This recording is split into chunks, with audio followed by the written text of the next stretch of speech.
আসসালামু আলাইকুম। যতবার ইচ্ছা হবে, যখন ইচ্ছা হবে আমি বীর মুক্তিযোদ্ধাদের স্যালুট জানাবো, বললেন প্রতিমন্ত্রী ইশরাক।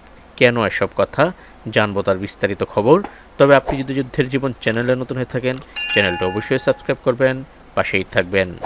সাভারে জাতীয় স্মৃতিসৌধ পুষ্পস্তবক অর্পণের মাধ্যমে মহান মুক্তিযুদ্ধের বীর শহীদদের প্রতি শ্রদ্ধা নিবেদন করেন ভারপ্রাপ্ত রাষ্ট্রপতি হাফিজউদ্দিন আহমেদ।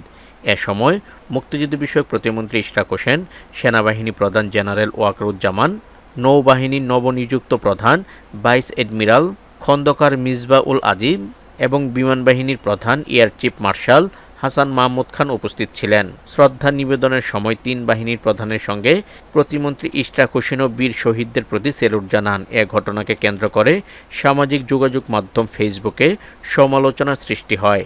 নিজের ভেরিফাইড ফেসবুক পেজে দেওয়া এক পোস্টে এ বিষয়ে প্রতিক্রিয়া জানান প্রতিমন্ত্রী ইশরাক হোসেন। তিনি লিখেন, বীর মুক্তিযোদ্ধাদের কথা উঠলে শ্রদ্ধায় আমার হাত স্বতঃস্ফূর্তভাবে সেলুটে উঠে যায়। আমার হাত দিয়ে আমি বীর শহীদ ও বীর মুক্তিযোদ্ধাদের সেলুট দিয়েছি।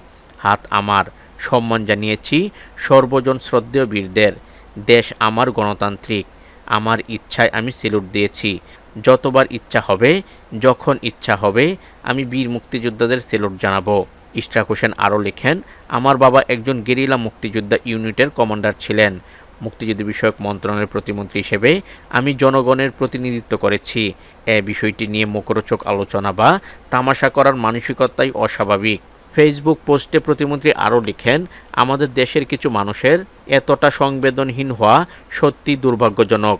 অসম্মান করলে বাহবা পাওয়া যায়, আর সম্মান জানালে সেটিকে নিয়ে তামাশা করা হয়।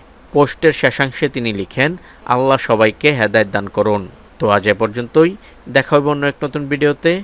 ততক্ষণ পর্যন্ত সবাই ভালো থাকবেন, সুস্থ থাকবেন। আল্লাহ হাফেজ।